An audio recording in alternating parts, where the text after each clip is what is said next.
Bismillahirrahmanirrahim. Assalamualaikum warahmatullahi wabarakatuh. Innal hamdalillah nahmaduhu wa nasta'inuhu wa nastaghfiruh wa natubu ilaihi wa na'udzu billahi min shururi anfusina wa min sayyiati a'malina. May yahdihillahu fala mudhillalah wa may yudlil fala hadiyalah. Wa asyhadu an la ilaha illallah wahdahu la syarikalah wa asyhadu anna Muhammadan 'abduhu wa rasuluh. Shalawatu rabbihi wa salamuhu alaihi wa ala alihi wa sahbihi ajma'in, amma ba'd. Ma'asyiral muslimin wal muslimat, a'azzani Allah wa iyyakum.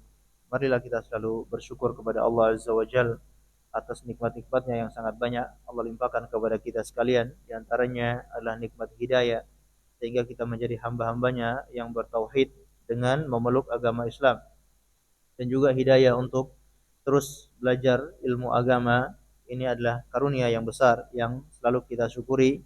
Dengan cara menjaganya, jangan kita tinggalkan majelis ilmu, namun teruslah belajar sampai ajal menjemput kita.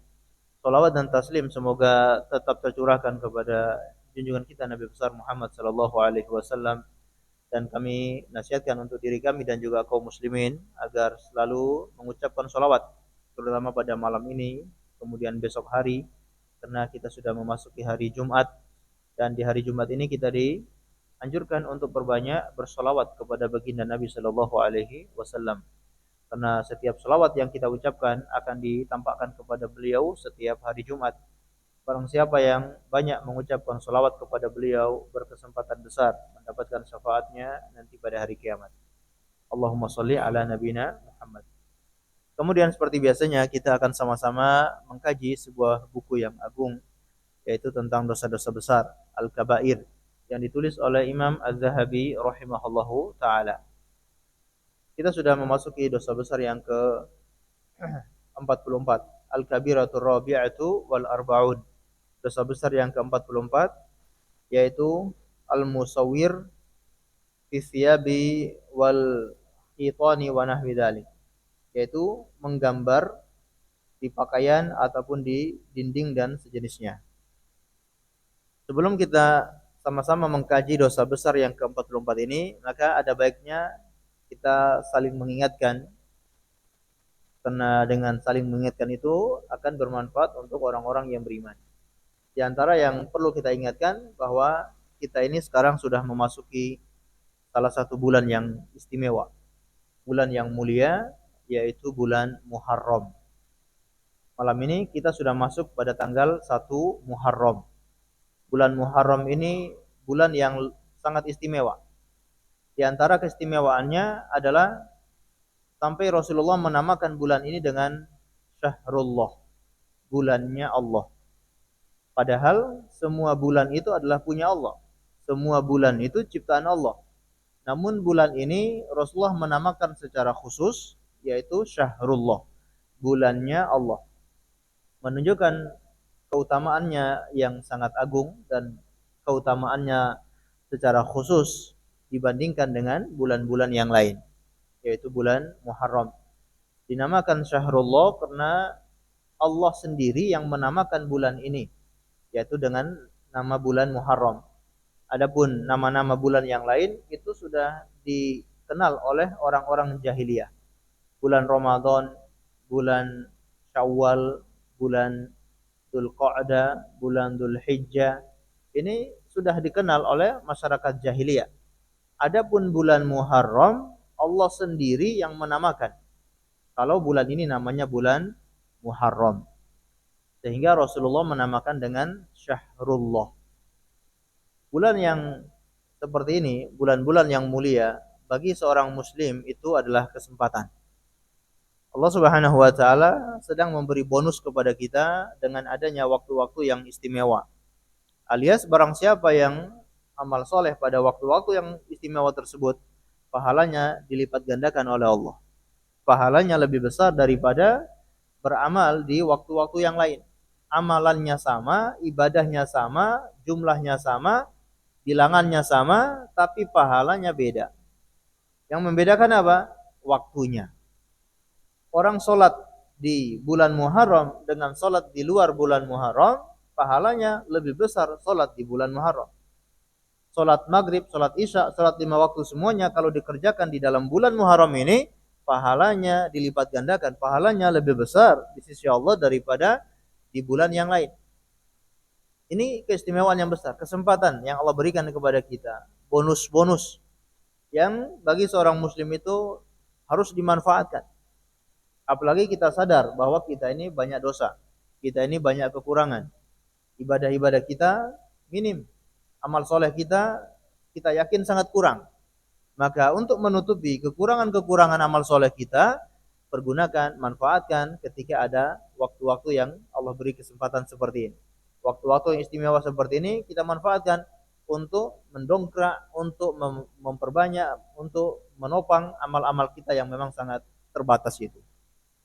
Di antara amal soleh yang dianjurkan di bulan-bulan Muharram seperti ini, tentunya amal soleh secara umum, yang wajib-wajib maupun yang sunnah-sunnah, ini kita tingkatkan, apakah kualitasnya maupun kuantitasnya, terus kita tingkatkan terutama di bulan-bulan yang haram. Adapun amalan-amalan tertentu diantaranya adalah perbanyak puasa.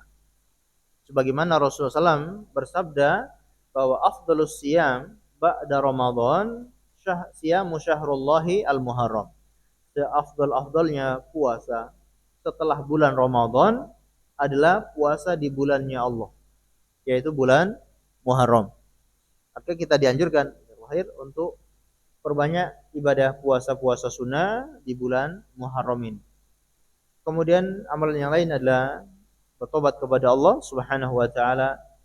Kita gunakan kesempatan ini untuk kembali kepada Allah di waktu-waktu yang istimewa semacam ini, dan amalan-amalan yang lain seperti zikir, kemudian membaca Al-Qur'an, kemudian salat-salat sunnah, salat rawatib ataupun salat tahajud, salat witir, salat duha maupun salat-salat yang lain kita jaga terutama di bulan-bulan Muharram.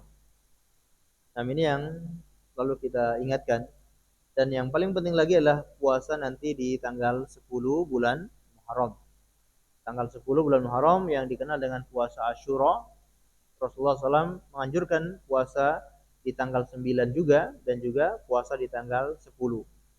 Dengan tujuan untuk menyelisih orang-orang Yahudi. Rasulullah berangan-angan seandainya beliau dikasih umur panjang, beliau akan berpuasa di tanggal 9 dan tanggal 10 bulan Muharram. Kalau tidak bisa tanggal 9-nya, paling tidak di tanggal 10 yang harus kita selalu jaga. Tanggal 10 jangan lewatkan untuk berpuasa. Karena barang siapa yang berpuasa pada tanggal 10 bulan bulan Muharram akan diampuni dosa-dosanya yang telah lalu, 1 tahun yang lalu. Masya Allah. Baik. Kita masuk pada pembahasan kita, yaitu dosa besar yang ke-44, yaitu menggambar di baju ataupun di dinding dan sejenisnya. Yang dimaksud dengan menggambar di sinilah menggambar makhluk yang bernyawa. Apakah manusia, apakah binatang, makhluk-makhluk yang bernyawa ketika digambar di pakaian ataupun di dinding ataupun di tempat lain untuk hiasan. Jadi tujuannya adalah untuk hiasan, tujuannya untuk pengagungan. Maka ini adalah merupakan dosa besar. Jangan kita sepelekan. Sebagian orang mungkin beranggapan ini kan cuma gambar. Apa mudorotnya? Ini kan cuma gambar. Cuma gambar makhluk bernyawa, cuma gambar manusia. Apa mudorotnya? Kalau kita renungkan secara mendalam, gambar atau buat surah itu bisa berupa patung-patung. Nah, ini sangat berbahaya. Dan bukti tauhid seseorang itu dia tidak mau menggambar makhluk yang bernyawa atau dia tidak mau membuat patung. Nanti akan kita terangkan apa korelasinya tauhid keimanan seseorang dalam hati dengan membuat patung ataupun lukisan makhluk yang bernyawa. Surah, kalimat surah dalam bahasa Arab itu bisa bermakna gambar 2 dimensi atau 3 dimensi.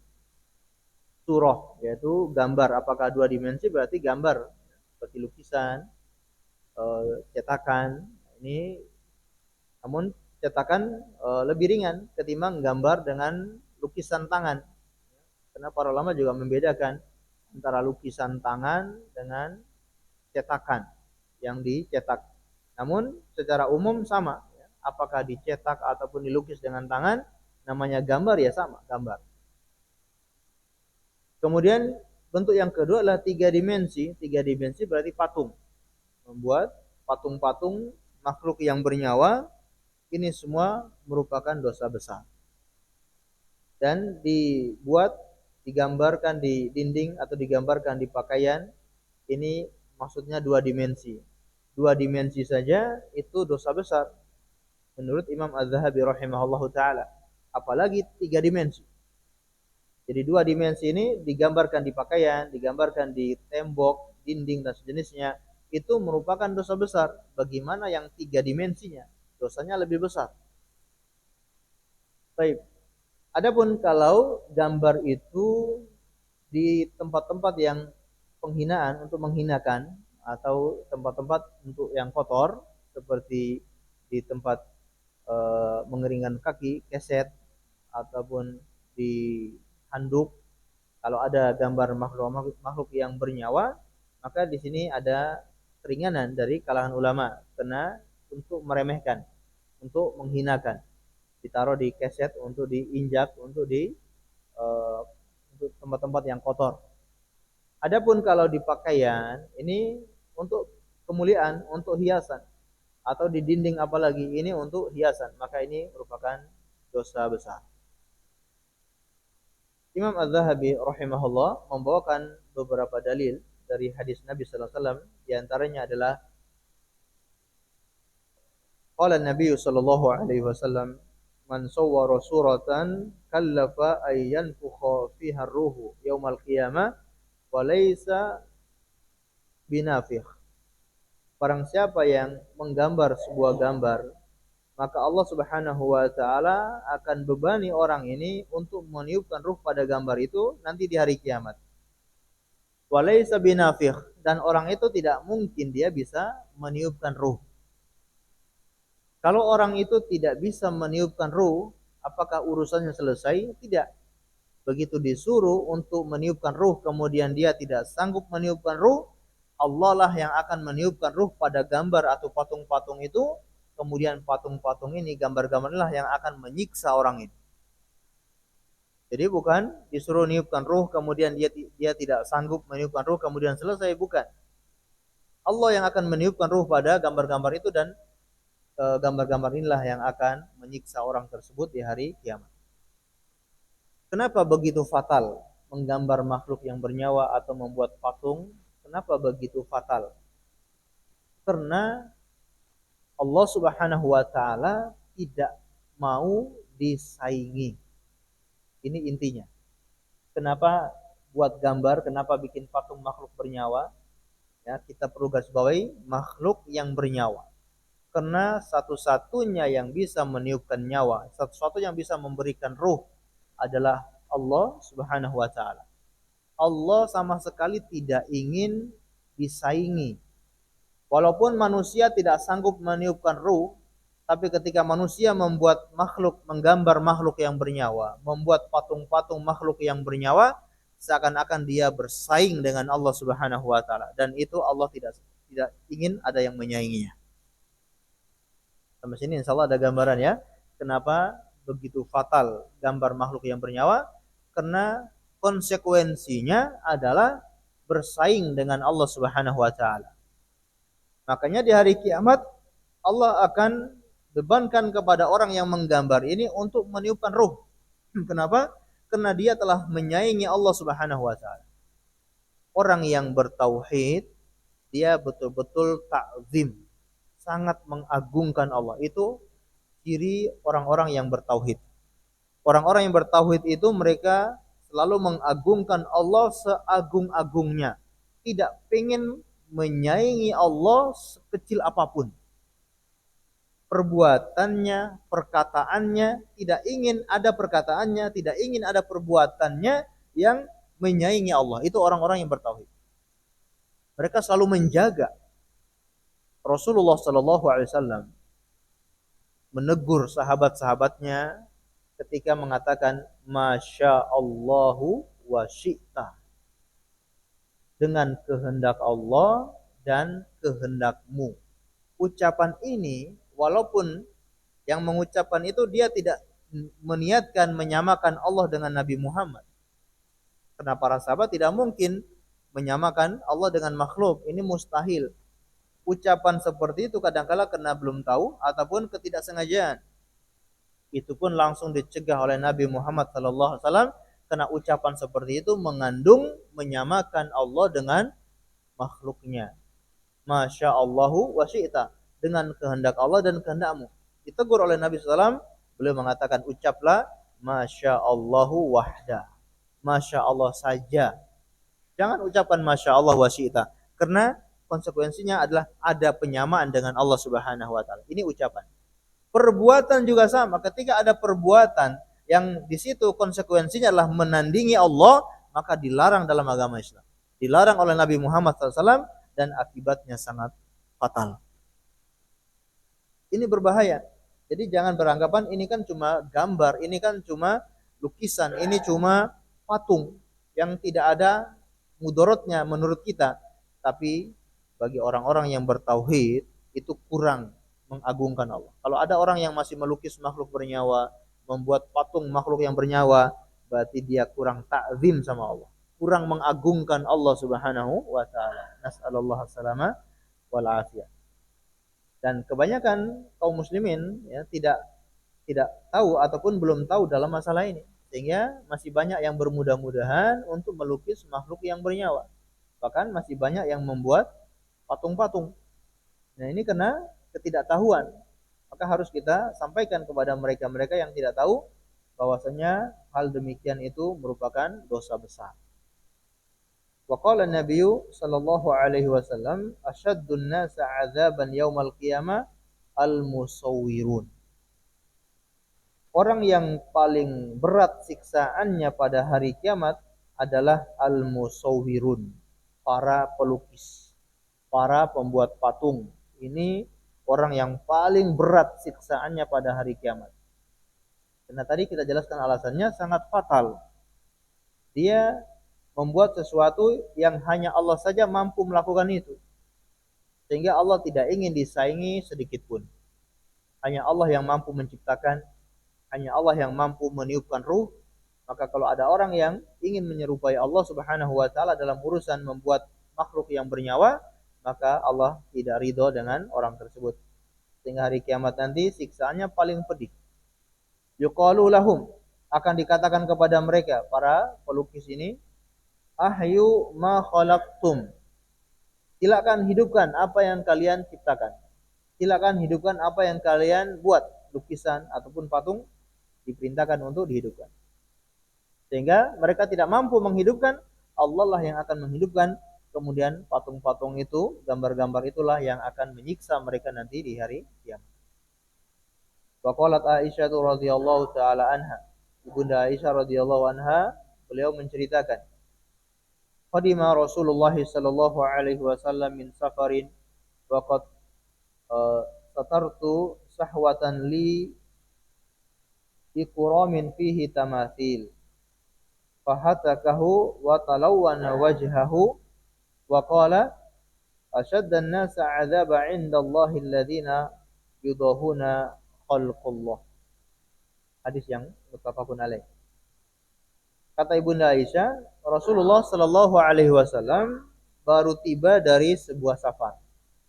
Beliau melakukan perjalanan jauh, tiba-tiba beliau sampai ke kota Madinah dan Ibunda Aisyah radhiyallahu taala anha ingin menyambut suaminya yaitu Rasulullah sallallahu alaihi wasallam.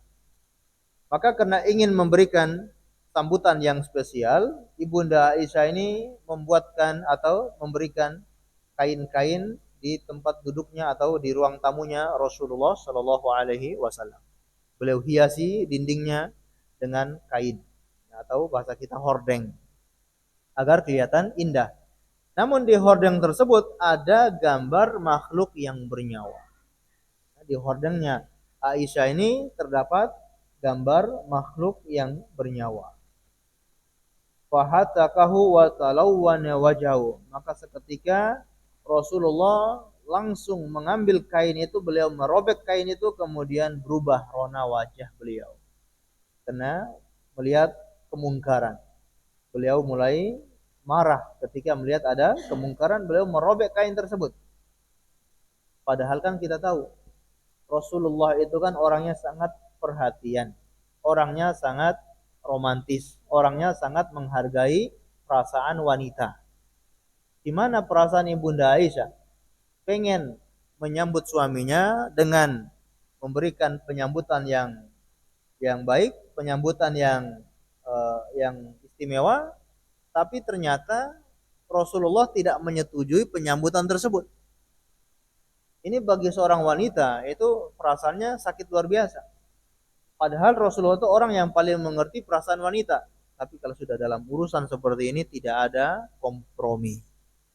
Ini kita lihat bagaimana Rasulullah itu beramar ma'ruf nahi mungkar dan tidak mengenal tempat. Atau maksudnya beliau itu tidak peduli. Kalau memang itu adalah sebuah kemungkaran, maka beliau harus menegakkan amar ma'ruf nahi mungkar. Berbeda ketika selain sesuatu yang mungkar, sesuatu yang tidak berbahaya, maka Rasulullah SAW mengedepankan perasaan beliau, lebih mengedepankan rasa kasih sayang. Ketika ada sebagian istrinya yang memecahkan piring di depan Rasulullah bersama tamu-tamunya, itu tidak masalah bagi beliau. Ketika ada sebagian istrinya yang mengirimkan makanan, ya, begitu sampai di depan Rasulullah dan bersama beliau itu ada tamu-tamunya, dan Ibunda Aisyah kena cemburu, beliau menampar piring itu sampai piring itu terjatuh.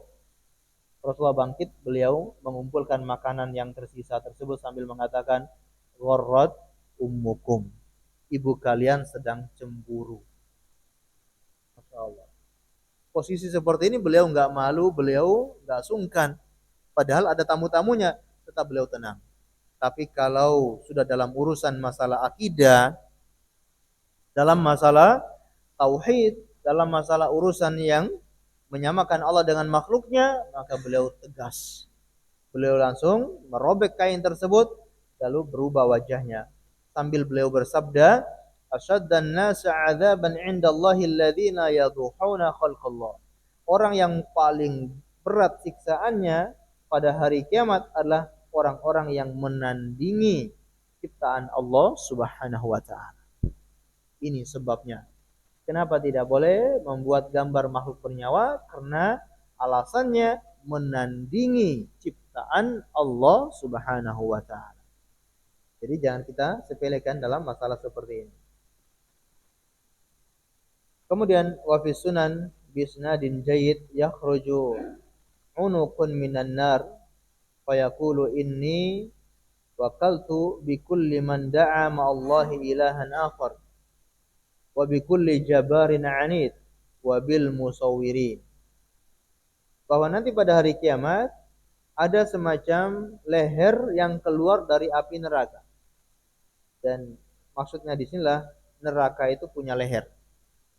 Sebagaimana disebutkan oleh Syekh Sulaiman Al-Asqar dalam bukunya Al-Jannatu wan Nar, beliau menyebutkan bahwa neraka ini juga punya leher. Walaupun kita lihat neraka itu seperti benda mati, tapi neraka itu diciptakan oleh Allah yang bisa bersuara, bisa bernafas, bisa mengeluarkan nafasnya, sehingga diizinkan oleh Allah untuk mengeluarkan nafas 2 kali dalam 1 tahun, ketika musim panas dan juga musim dingin. Ini neraka sedang bernafas. Kata neraka kepada Allah Subhanahu wa taala, akalat ba'di ba'dun. Ya Allah, tubuhku ya saling makan satu sama lain. Saking panasnya makan satu sama lain. Maka Allah izinkan untuk kesempatan bernafas. Karena neraka itu ditutup rapat-rapat, bayangkan tidak ada udaranya. Kemudian Allah izinkan untuk bernafas 2 kali dalam 1 tahun. Neraka juga berbicara, dan di sini neraka juga memiliki leher. Keluar leher dari neraka tersebut itu lehernya neraka, kemudian leher itu saling sambil berkata, inni wukiltu bikulli man da'ama Allah ilahan akhar. Aku diperintahkan ya untuk menyiksa siapa yang berdoa kepada selain Allah Subhanahu wa taala, alias orang yang berbuat syirik. Wa bikulli jabbarin 'anid, dan aku diutus untuk menghukum setiap orang yang membangkang lagi sombong. Orang-orang yang sombong ya, neraka sampai keluar lehernya untuk menyiksa tersebut. Wabil musawwirin, dan aku ditugaskan untuk menyiksa orang-orang yang menggambar. Ini siksaan yang pedih ya. Azab yang pedih, dan ini adalah ancaman yang keras bagi seorang muslim. Harusnya dia khawatir dan dia takut ketika banyak sekali ancaman-ancaman dalam hadis Nabi ini menunjukkan bahwasanya ini perbuatan dosa besar. Wa qala sallallahu alaihi wasallam, dan juga Rasulullah SAW bersabda, innal ladzina yasna'una hadhihi surah yu'adzabuna yaumal qiyamah yuqalu lahum ahyu ma khalaqtum. Sesungguhnya orang-orang yang membuat gambar-gambar ini, maksudnya gambar-gambar makhluk yang bernyawa, akan disiksa pada hari kiamat. Dikatakan kepada mereka, hidupkan apa yang kalian ciptakan, hidupkan apa yang kalian buat. Waqala Ibnu Abbas radhiyallahu anhu, berkata Ibnu Abbas radhiyallahu anhu, sami'tu Rasulullah sallallahu alaihi wasallam yaqul, aku mendengar Rasulullah SAW bersabda, kullu musawwirin finnar. Setiap orang yang menggambar, maksudnya menggambar makhluk yang bernyawa, tempat kembalinya finnar, tempat kembalinya di neraka. Yaj'alu lahu bi kulli suratin sawaraha nafsan. Allah Subhanahu wa taala akan memberikan kepada gambar-gambar mereka atau patung-patung mereka yaitu nafsan, roh. Fayu'adzabuhu fi jahannam. Kemudian gambar-gambar ini, patung-patung ini yang akan menyiksa mereka nanti pada hari kiamat. Ini yang tadi kita singgung, bahwa ketika mereka disuruh untuk meniup ruh-ruh itu dan mereka tidak sanggup, Allah yang akan meniupkan ruh, kemudian gambar-gambar ini akan menyiksa mereka di neraka jahannam. Wa qala sallallahu alaihi wasallam, beliau juga bersabda, yaqulullahu azza wa jalla, Allah Subhanahu wa taala berfirman dalam hadis qudsi, wa man adlamu mimman dhahaba yakhluqu khalqan ka khalqi. Siapakah yang lebih zalim? Siapakah orang yang lebih zalim dari orang yang membuat buatan atau membuat ciptaan makhluk, membuat makhluk, menciptakan makhluk seperti ciptaanku. Jadi melukis makhluk yang bernyawa seperti membuat ciptaan Allah Subhanahu wa taala atau menyamai ciptaan Allah Subhanahu wa taala. Membuat patung-patung juga sama, menyamai ciptaan Allah Subhanahu wa taala. Fal yakhluqu habbatan aw yakhluqu sa'iratan aw liyakhluqu durratan. Maka Allah tantang orang-orang yang membuat gambar-gambar ini. Hendaknya orang-orang yang menggambar, yang membuat patung, buatlah kalian habbatan. Coba buat biji-bijian. Coba buatlah sa'iratan, yaitu biji gandum. Dan coba buatlah seekor semut. Ditantang oleh Allah Subhanahu wa taala. Tentunya tidak ada yang mampu. Walaupun hal sekecil apapun, seperti biji, ataupun seperti gandum, ataupun seperti semut yang sangat kecil, manusia tidak mampu melakukannya. Manusia tidak mampu menciptakannya. Maka jangan merasa atau jangan menandingi Allah Subhanahu wa taala dalam masalah membuat gambar-gambar semacam itu. Kalau mungkin dia seorang seniman ya, yang suka melukis, yang suka membuat patung, masih banyak patung-patung yang bisa dibikin selain dari makhluk hidup. Ya. Ada patung patung selain makhluk hidup. Ada patung Ka'bah misalkan. Bisa. Ada patung gelas ya, ada patung poci, ada patung macam-macam. Kalau kita lihat di Saudi, di jalan-jalan itu patungnya adalah patung yang seperti itu. Ada patung ceret, ada patung gelas, ada patung poci. Jadi bukan patung makhluk yang bernyawa. Berbeda ketika kita keliling di Indonesia, ada patung jenderal ini, ada patung jenderal itu, ya, ada patung panglima ini. Nah, ini berbahaya. Hati-hati orang yang membuat patung-patung semacam itu, ya, pertanggungjawabkan nanti di hari kiamat, karena resikonya besar. Atau buat patung-patung pajangan dan seterusnya. Baik, ma'asyiral muslimin dan muslimat, azani Allahu wa iyyakum. Jadi bisa kita simpulkan alasan kenapa dilarang membuat gambar atau patung makhluk yang bernyawa. Yang pertama, karena uh, itu adalah makhluk yang bernyawa, dan menggambar atau membuat patung makhluk yang bernyawa itu sama saja dengan menyamahi Allah Subhanahu wa taala. Dan kita tidak boleh menyamakan Allah Subhanahu wa taala. Orang yang berbuat syirik itu kan dia telah menyamakan Allah dengan selainnya. Nah, orang yang membuat patung itu dikhawatirkan, ya, dia telah menyamakan Allah Subhanahu wa taala dengan makhluk, atau dia menyamakan Allah Subhanahu wa taala dengan dirinya. Dia menciptakan sesuatu, ya, menyamakan ciptaan Allah Subhanahu wa taala. Dia menandingi Allah. Dan ini berbahaya. Orang yang bertauhid dia selalu berhati-hati, dia selalu ta'zim dan selalu mengagungkan Allah Subhanahu wa taala. Tidak ingin menandingi Allah sekecil apapun, baik ucapan maupun perbuatan. Kemudian alasan yang kedua, bahwasanya patung-patung ini wasilah menuju kepada kesyirikan. Betapa banyak orang-orang yang terjerumus ke dalam kesyirikan gara-gara adanya patung-patung ini. Apalagi patung-patung orang-orang yang soleh. Ini sangat berbahaya. Gambar yang dipajang, gambar orang-orang soleh. Gambar para wali menurut anggapannya. Atau gambar kiai-kiai. Gambar tokoh-tokoh. Nah, ini berbahaya. Bisa menyeret orang ke dalam kesyirikan. Ketika iman itu mulai lemah, atau ilmu agama mulai ditinggalkan, bisa-bisa orang-orang menjadikan gambar-gambar itu sebagai sesembahan. Dan itulah yang terjadi pada umat-umat terdahulu. Bagaimana terjadi pada kaumnya Nabi Nuh alaihi salam. Kaumnya Nabi Nuh alaihi salam, sebelumnya mereka tidak menyembah orang-orang soleh.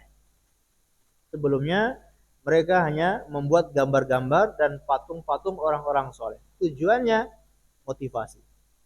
Motivasi agar bisa beramal soleh. Melihat mereka, melihat gambar orang soleh, dia termotivasi ingin seperti orang soleh itu. Ini ada orang soleh, punya kebiasaan yang sangat baik, punya kebiasaan memberi makan orang miskin, punya kebiasaan bersedekah, punya kebiasaan iktikaf, punya kebiasaan ini dan itu. Ketika melihat gambar orang ini, mereka akan termotivasi untuk beramal sebagaimana orang tersebut. Itu tujuan awalnya. Dan ini juga bagian daripada langkah-langkah syaitan. Syaitan membisikkan kepada mereka untuk membuat patung-patung sebagai motivasi agar mereka semangat ibadah. Jadi ini kira-kira tujuannya baik atau tidak? Kelihatannya tujuannya baik. Majang foto Habib, majang foto ulama, majang foto Syekh Fulan, majang foto Syekh Fulan. Tujuannya baik agar tumbuh cinta kepada ulama, ya, tumbuh cinta kepada orang-orang soleh. Syaitan terus menggiring. Mungkin sampai nanti ketika dia yang majang, dia masih punya ilmu, aman. Ketika dia meninggal dunia, anaknya masih punya ilmu juga, masih aman. Tapi fotonya masih tetap ada. Ya, turun-temurun mereka terus menjaga foto orang soleh ini. Turun cucunya mulai sedikit goyah.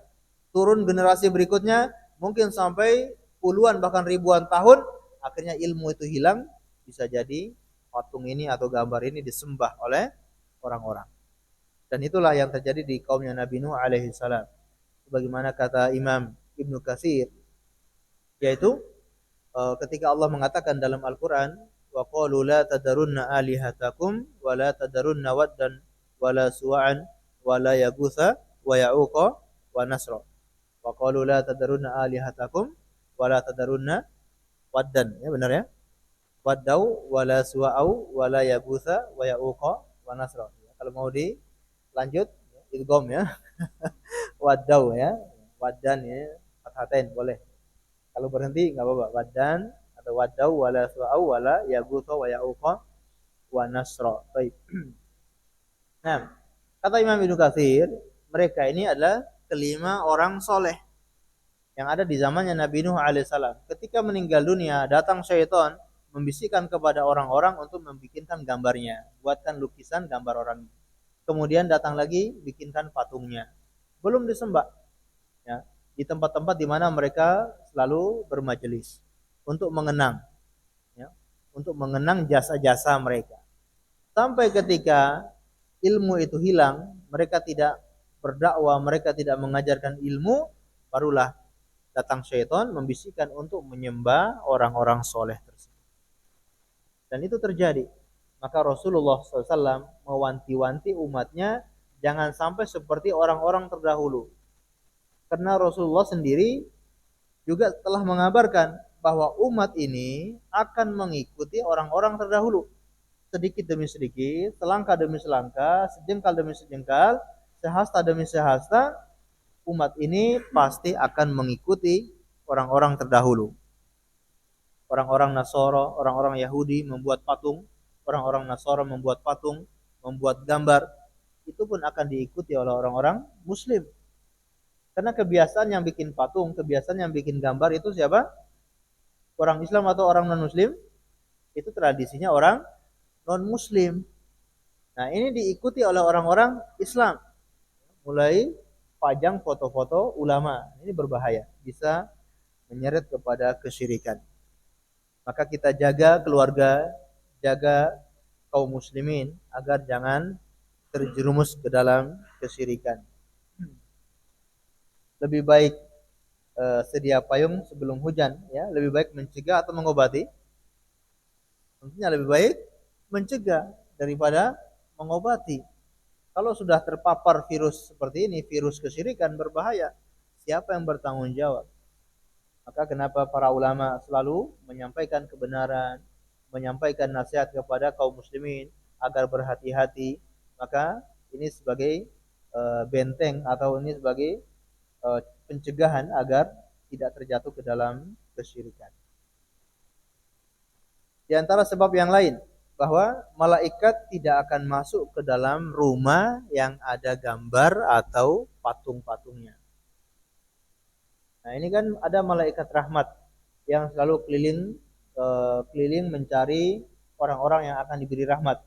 Ada orang yang beribadah di situ, ada orang yang bermajelis ilmu di situ, akan dibagi-bagikan rahmat Allah Subhanahu wa taala kepada mereka. Nah, malaikat ini tidak akan masuk ke dalam rumah-rumah yang ada patung-patungnya, yang ada gambar makhluk-makhluk yang bernyawa. Itu bagaimana kata Rasulullah SAW, beliau pernah menceritakan, wa'ada Rasulullah SAW Jibrilu alaihi salam fi sa'atin ya'tihi fiha. Malaikat Jibril pernah membuat janji dengan Rasulullah. Kalau malaikat Jibril ini akan datang menemui Rasulullah di jam-jam atau di waktu-waktu tertentu. Maka Rasulullah menunggu kedatangan malaikat Jibril, ya, beberapa lama, beberapa jam. Ternyata malaikat Jibril juga tidak kunjung datang. Misalkan ya, kita contohkan yang mudah saja, misalkan janjinya di pagi hari. Di pagi hari beliau menunggu malaikat Jibril kok enggak datang-datang. Sampai siang, sampai malam, sampai besoknya kok tidak datang-datang. Dalam beberapa riwayat disebutkan sampai 3 hari, ya, malaikat Jibril tidak datang kepada Rasulullah SAW. Maka beliau mengatakan ma yukhlifullahu wa'adahu wa la rusulah. Tidak mungkin Allah dan utusannya mengingkari janji. Ini enggak mungkin, mustahil. Allah dan Rasulnya, yaitu Rasul dari kalangan malaikat, Allah enggak mungkin mengingkari janji. Begitupun malaikat Jibril, Rasulnya Allah, tidak mungkin ingkar janji. Maka kata beliau,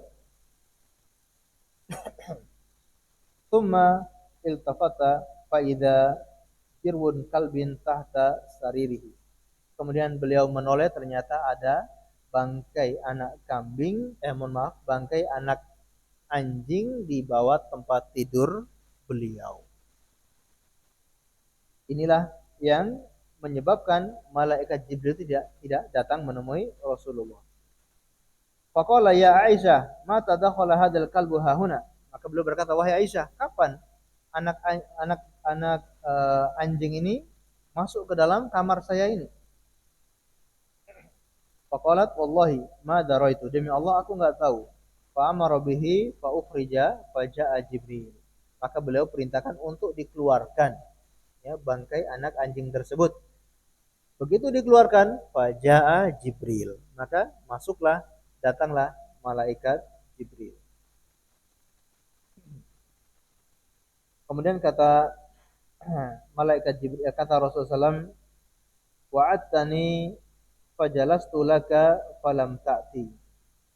Engkau berjanji untuk menemui saya, kemudian aku duduk menunggu kedatanganmu, namun engkau juga tidak kunjung-kunjung datang. Faqala mana'ani kalbun alladzi kana fi baitik. Anjing atau anak anjing itu telah menghalangi saya untuk masuk ke rumahmu. Inna la tadkhulu baitan fi kalbun wala suratun. Sesungguhnya kami, kata malaikat Jibril, sesungguhnya kami, yaitu para malaikat, la nadkhulu baitan, tidak akan masuk ke dalam sebuah rumah fihi kalbun, yang di dalamnya ada anjing, wala suratun, begitupun ada gambar-gambar atau patung-patung. Ini dalil yang sahih riwayat Imam Muslim, bahwa para malaikat ini tidak bisa atau tidak mau masuk ke dalam rumah yang di situ ada anjingnya, di situ ada gambar-gambarnya atau patung-patung makhluk yang bernyawa. Ini sangat disayangkan kalau malaikat rahmat ini tidak bisa masuk ke dalam rumah kita. Padahal kita sangat butuh mendapatkan kasih sayang, kita sangat butuh mendapatkan doanya para malaikat, kita sangat butuh doa ampunan dari para malaikat, kita butuh malaikat membagi-bagikan rahmat untuk diri kita, untuk keluarga kita. Tapi karena ada penghalangnya, kita tidak bisa mendapatkan hal seperti itu. Maka kita berusaha untuk membersihkan rumah kita, tempat-tempat kerja kita ya, dari gambar-gambar makhluk yang bernyawa ataupun dari patung-patung, apalagi dari anjing. Mohon maaf, sebagian umat Islam ya masih ada yang pelihara anjing. Ini sangat disayangkan. Padahal dalam beberapa riwayat ini sangat tegas. Rasulullah mengatakan orang yang memelihara anjing tiap hari pahalanya berkurang 1 qirat. 1 qirat itu seperti satu gunung Uhud. Kita mengumpulkan pahala sebesar itu pun sangat sulit. Ini tiap hari pahalanya berkurang gara-gara memelihara seekor anjing. Ini sangat berbahaya, kecuali kalau memang itu anjing yang terlatih untuk kebutuhan berburu, maka ini dibolehkan. Anjing yang sudah dilatih atau anjing yang dilatih memang untuk berburu kriminal, untuk dibuat anjing pelacak dan seterusnya, ini anjing yang sudah dilatih, maka ini hukumnya berbeda. Atau anjing yang dilatih untuk menjaga hewan ternak di kandang ataupun di kebun, maka ini juga dibolehkan. Selain daripada itu, maka tidak boleh bagi seorang muslim untuk pelihara anjing. Begitupun mengkonsumsi dagingnya juga dosa besar. Mungkin sudah kita pernah pelajari, tidak boleh, haram memakan daging babi, daging darah, homer ataupun daging anjing dan seterusnya. Allahu a'lam bishawab. Kemudian di antara sebab kenapa tidak boleh membuat patung ataupun menggambar makhluk yang bernyawa, karena hal itu menyerupai orang-orang kafir. Tadi kita singgung bahwa kebiasaannya orang-orang kafir yaitu membuat gambar, membuat patung makhluk yang bernyawa. Kita umat Islam dilarang oleh Nabi Muhammad SAW jangan meniru-niru mereka. Jangan tasyabbuh dengan orang-orang kafir. Kata Nabi SAW, man tashabbaha biqaumin fahuwa minhum. Barang siapa yang menyerupai suatu kaum, maka dia termasuk kaum tersebut. Justru kita diajari untuk selalu menyelisih orang kafir. Ya. Jadi ada semboyan yang mengatakan mari kita menjaga persatuan ya dengan menyatukan satu visi, satu misi ya, sehingga adanya pluralisme agama ini tidak semuanya benar. Ya, harus dirincikan terlebih dahulu. Jangan mengatasnamakan toleransi, mengatasnamakan pluralisme agama sehingga menyamakan semuanya. Kita justru diajari untuk berbuat beda dengan orang-orang kafir. Banyak hal kita diajari untuk berbeda, untuk menyelisih orang-orang kafir. Contohnya baru saja yang kita sampaikan di awal, bahwa kita diperintahkan untuk puasa Asyura itu di tanggal 9 atau di tanggal 9 dan tanggal 10 atau di tanggal 10 dan tanggal 11. Tujuannya apa? Menyelisihi orang-orang Yahudi. Kita sudah diajari untuk sering menyelisih mereka. Begitupun kata Rasulullah, panjangkan jenggot dan pendekkan kumis. Tujuannya menyelisihi orang-orang kafir. Ataupun kita diperintahkan untuk berhari raya, untuk bergembira di saat hari raya Idul Fitri dan Idul Adha. Juga untuk menyelisih orang-orang kafir. Kata Rasulullah SAW, lita'lamal yahud anna fi dinina fushah. Agar orang-orang Yahudi itu tahu kalau di dalam agama kami itu ada waktu untuk bersenang-senang. Jadi dalam banyak hal kita diperintahkan untuk menyelisih orang-orang kafir. Maka tidak benar ya, atau tidak semuanya benar ketika ada semboyan yang menyatukan semua agama, pluralisme agama, atau dengan mengatasnamakan toleransi semuanya dikerjakan secara bersama. Ini tidak mutlak benar, harus diperincikan terlebih dahulu. Kalau dalam urusan sosial, dalam urusan keduniaan, maka nggak apa-apa, semua agama bersama-sama mengerjakan hal itu. Tapi kalau sudah dalam urusan keyakinan, sudah dalam urusan agama, maka tidak ada toleransi. Ya, di sini agama Islam tegas tidak boleh menyerupai orang-orang kafir. Allahu a'lam bishawab. Kita dengarkan azan terlebih dahulu, kemudian kita lanjutkan sedikit insyaallah.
Ma'asyiral muslimin wal muslimat a'azzani Allahu wa iyyakum.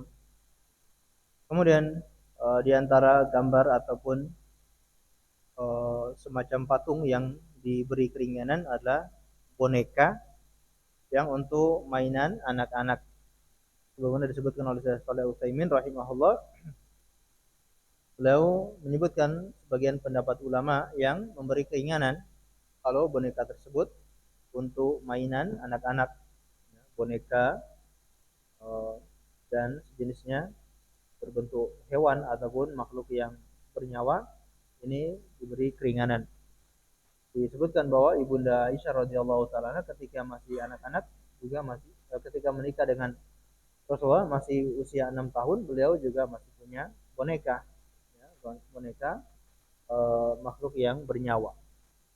Ini sebagian dalil yang membolehkan boneka untuk mainan anak-anak. Tidak ada keringanan. Kemudian ada pertanyaan. Assalamualaikum, apa izin bertanya Ustaz, jika dari foto dan gambar sesuai foto tapi kepala dipisah dan tidak ada mata, hidung, mulut, apakah diperbolehkan? Ini juga diberi keringanan oleh sebagian ulama, ya, gambar yang tidak sempurna, wajah yang tidak sempurna, tidak ada matanya, tidak ada mulutnya dan seterusnya. Ini sebagian memberi keringanan, uh, misalkan untuk edukasi atau untuk latihan menggambar, namun tetap ya, bagi seorang guru misalkan dia berusaha memberi contoh untuk latihan gambar yang tidak bernyawa. Masih banyak hal-hal yang tidak bernyawa yang bisa dijadikan edukasi untuk anak-anak menggambar, ya, dan seterusnya. Nah, kita usahakan agar gambar itu makhluk yang tidak bernyawa karena ancamannya sangat berat. Lebih baik kita menghindar daripada ternyata yang kita lakukan itu adalah hal yang keliru. Tapi memang diberi keringanan oleh para ulama kalau ada gambar-gambar yang tidak sempurna, ya. Allahu a'lam bishawab.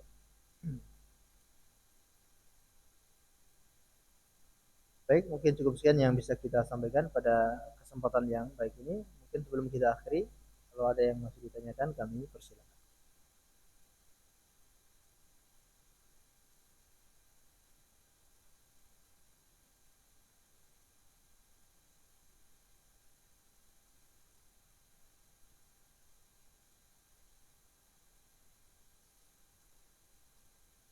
Doa khusus di satu Muharram. Allahu a'lam bishawab, ya.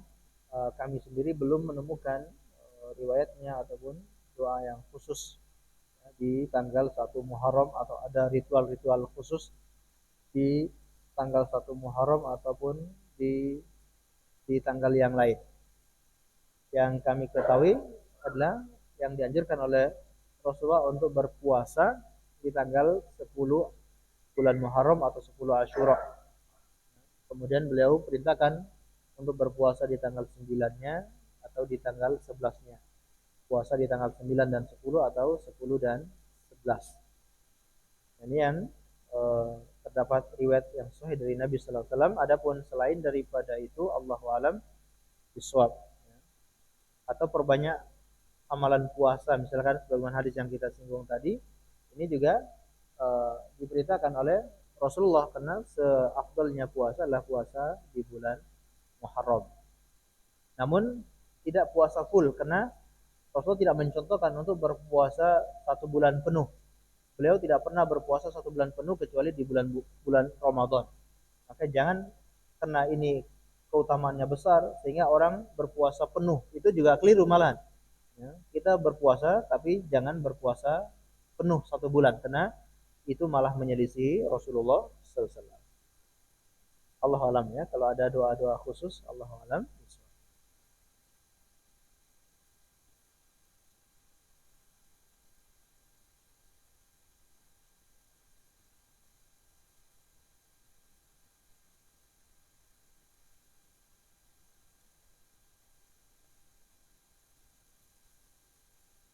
Gambar atau foto yang tersimpan ya di album keluarga, disimpan di lemari, di rak. Nah ini tidak masalah ya, karena yang dilarang adalah yang dipajang ya. Apakah di dinding, apakah dipajang di mana yang merupakan sebagai pajangan, sebagai keindahan, hiasan. Nah inilah yang dilarang. Adapun yang disimpan hanya sebagai kenangan, maka ini tidak jadi masalah. Disimpan apakah di album album buku, buku album ataupun album dalam dalam aplikasi, dalam perangkat ya, dalam handphone, dalam laptop ya. Ini dalam handphone. Nah, ini tidak masalah. Ya, ya, foto kamera ini tidak tidak termasuk menggambar, tidak termasuk gambar. Ya, karena ini ibaratnya seperti orang yang sedang bercermin ya.